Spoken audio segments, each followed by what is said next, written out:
మన గ్రామంలో బయట ఉన్న వాటి ఓటర్లకు కూడా తెలియజేసి బ్యాలెట్ లో రెండవ గుర్తేమంది అందరికి కూడా ఇప్పటి నుంచి బ్యాలెట్ ఇప్పటి నుంచినే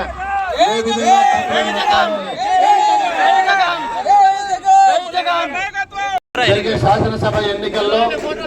కదిరి అసెంబ్లీ నియోజకవర్గం వైఎస్ఆర్ కాంగ్రెస్ పార్టీ తరఫున మనందరి నాయకుడు యువనేత బిఎస్ మక్బుల్ అహ్మద్ ఇచ్చున్నారు. మరి ఫ్యాన్ గుర్తు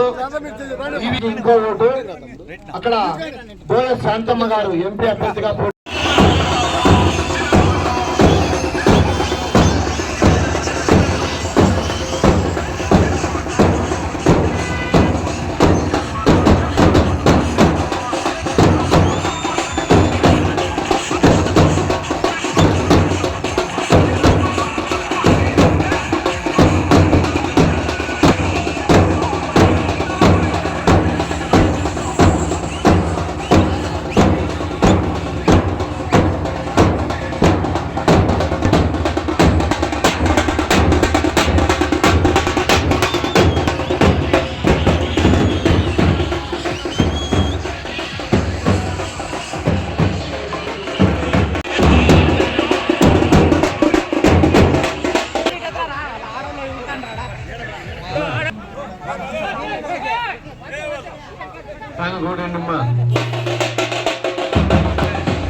బటన్ వేయాల్సింది ఏడు పెట్టాల ఈ నొక్కల్లా కీక్ అనే వరకు నొక్కల్లా అర్థమైందా బాబు సౌండ్ రావాలా